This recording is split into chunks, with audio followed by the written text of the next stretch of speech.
હું ગુજરાત કોળી ઠાકોર સેના અધ્યક્ષ જયેશ ઠાકોર.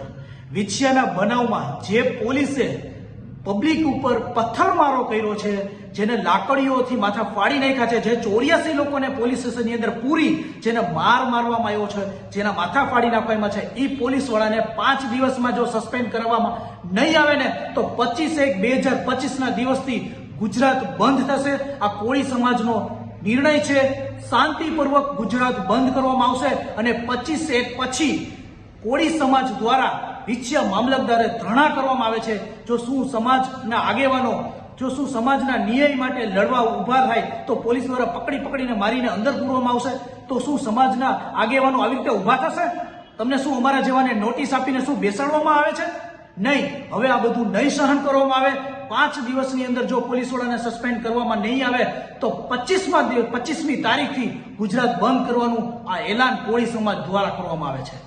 વિછિયાના ઘનશ્યામ રાજપરાની હત્યા બાદ જે કોળી સમાજમાં છે રોષ છે તે દિવસે ને દિવસે વધી રહ્યો છે. આ રોષ ઓછું થવાનું નામ નથી લઈ રહ્યો, કારણ કે ઘનશ્યામ રાજપરાની હત્યા બાદ જે ઘટનાક્રમ સર્જાયો તેને લઈને કોળી સમાજમાં ક્યાંક ને ક્યાંક રોષ છે તે ફેલાઈ રહ્યો છે ને આ રોષ છે હવે તે રાજ્યભરમાં આ રોષ છે તે ફેલાય તેવી શક્યતાઓ છે તે આવનારા દિવસોમાં રહેલી છે. કારણ કે જ્યારે જે ઘનશ્યામ રાજપરાની હત્યાના આરોપીઓની ધરપકડ થઈ ત્યારબાદ જે વિછિયા પોલીસ સ્ટેશન બહાર જે આખી ઘટના બની તે ત્યારબાદ જે પોલીસની કાર્યવાહી રહી તેને લઈને જે કોળી સમાજ છે તે સવાલો ઉઠાવી રહ્યું છે. કારણ કે 84 જેટલા લોકો સામે ગુનો નોંધવામાં આવ્યો ને આમાં હત્યાના પ્રયાસની કલમનો છે તે ઉમેરો કરવામાં આવ્યો ને આ હત્યાની પ્રયાસના કલમ ઉપર જ કોળી સમાજના આગેવાનો છે, વિપક્ષના આગેવાનો છે, જેમ કે ગોપાલ ઇટાલિયા છે, તેમણે પણ વિછિયાની મુલાકાત લીધી હતી. ત્યારબાદ શક્તિસિંહ ગોહિલ છે તે રાજકોટ ખાતે આવ્યા હતા, તેમણે પણ સવાલો છે તે હત્યાની પ્રયાસની કલમ ઉમેરવા પર ઉઠાવ્યા હતા.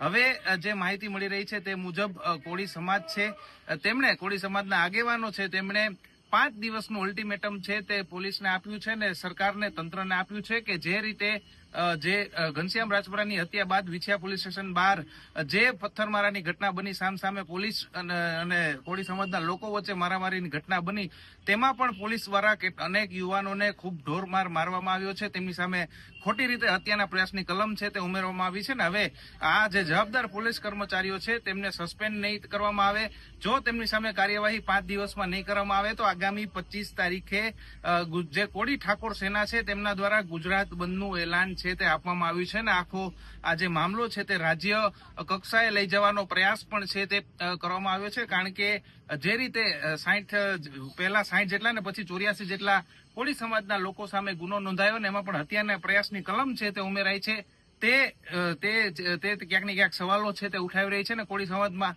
રોષ જોવા મળી રહ્યો છે. ને આ કોળી સમાજના સૌથી મોટા નેતા એવા કુંવરજી બાવળિયા સામે પણ જસદણ જે પંથકનો કોળી સમાજ છે તે સવાલ ઉઠાવી રહ્યો છે કે આમાં કુંવરજી બાવળિયા છે તે બરાબર રીતે રસ નથી લઈ રહ્યા, તેમને આમાં કોઈ ઇન્વોલ્વમેન્ટ નથી દાખવ્યું, એટલે જ કોળી સમાજના યુવાનો છે તેમની સામે આ રીતે ખોટી રીતે કાર્યવાહી થઈ રહી છે. હવે જોવાનું રહેશે કે 5 દિવસમાં જવાબદાર પોલીસ કર્મચારીઓ છે તેમની સામે શું કાર્યવાહી થઈ છે.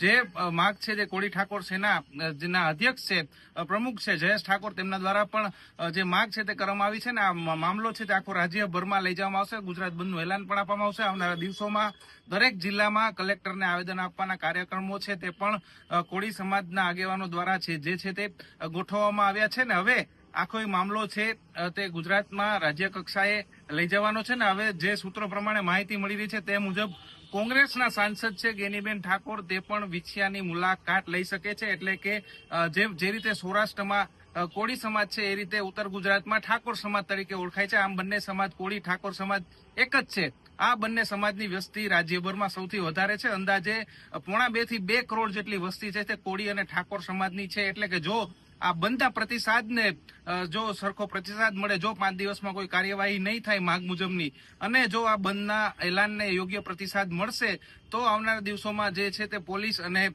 જે સરકારી તંત્ર છે તેને ક્યાંક ને ક્યાંક ભીંસ પડી શકે છે.